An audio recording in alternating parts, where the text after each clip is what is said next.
Hello guys, this is Base. I promised the HBR JP situation video to be my next HBR video, but unfortunately, that one is still in the works. But I'm sure after this HBR news video, it would actually be the next one. The reason why I decided to finish this first is that compared to last update, this one is pretty small. We have another summer event story, a few freebies, just one new memory banner, etc. So without further ado, let's take a look at it. Starting from August 22nd, we'll have the upcoming side story event focusing on our Psychica Megumin, that is Rule the Swimsuit to Rule Summer in Archino, supported by Higher Self event.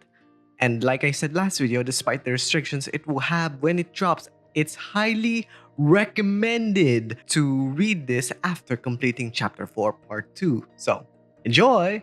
Now for the freebies. Not Nanamin but Megumin and Karen paired to give us a login bonus. 10 days, get 3,000 quartz in total, as well as the massive summer campaign. Free daily 10 pool login recruitment where every day for 12 days you get a 10 pool totaling 120 free pools, baby. Hope you all get lucky with your free pools. Hopefully new memorias and not dupes like mine in the recent 120 pools that JP gave us. By the way, the reason why we're getting this is because this update has the summer event that came with JP's half anniversary, so that's why we have free 10 pools. Anyways, moving on for the gameplay side of things, it's only score tag. I mean challenge number 21, the Wandering Lurker. No, I mean number 22, the Coming Epicenter. God fucking damn it, Yostar. Ignoring that, as usual, here on screen are the multiplier conditions for the next 2 weeks.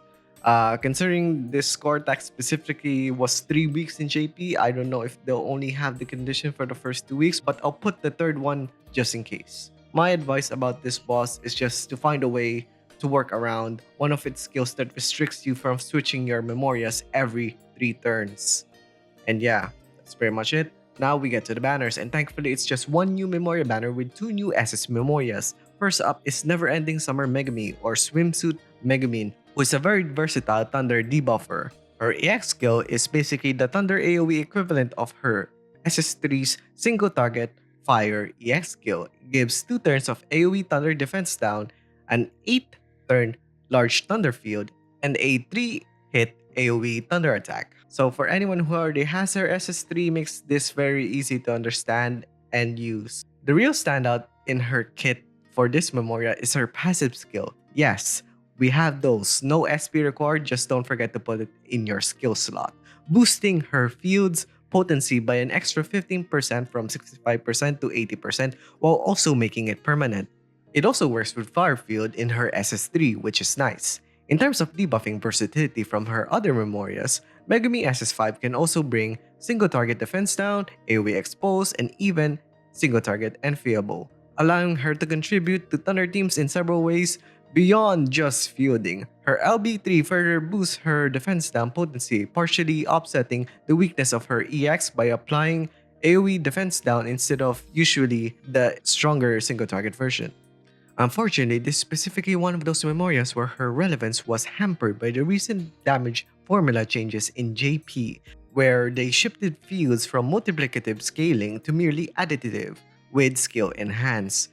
This means that while her field is massive, its overall contribution to max damage is smaller than it looks, not even mentioning the eventual arrival of Iroha SS3, which also brings Thunder Field but with the added benefits of SP Battery, Elemental Crit Damage, and Overdrive Gain, essentially overshadowing Megumin in terms of versatility. Her long-term use in the future is not safe.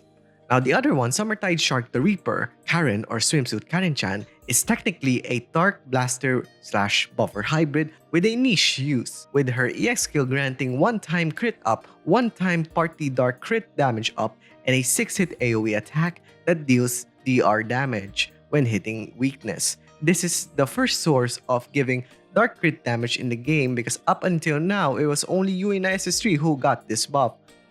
Like Megumin, this Memoria's standout is her common skill.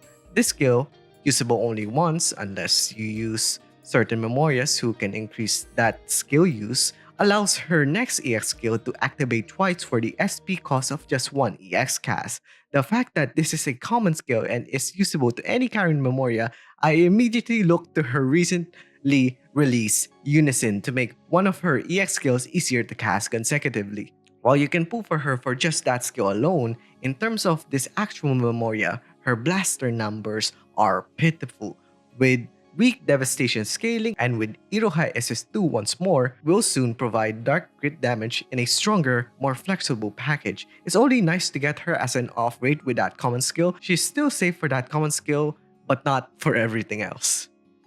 From an elemental perspective, if you're playing Thunder teams right now and are a whale, Megumin SS5 is a very strong Memoria to pull for, as she significantly boosts your damage ceiling but becomes less attractive long term with the recent JP formula changes and Iroha's release. She's a luxury only for Thunder Whales and maybe Fire Whales, but overall, not a must pull, especially for free to play.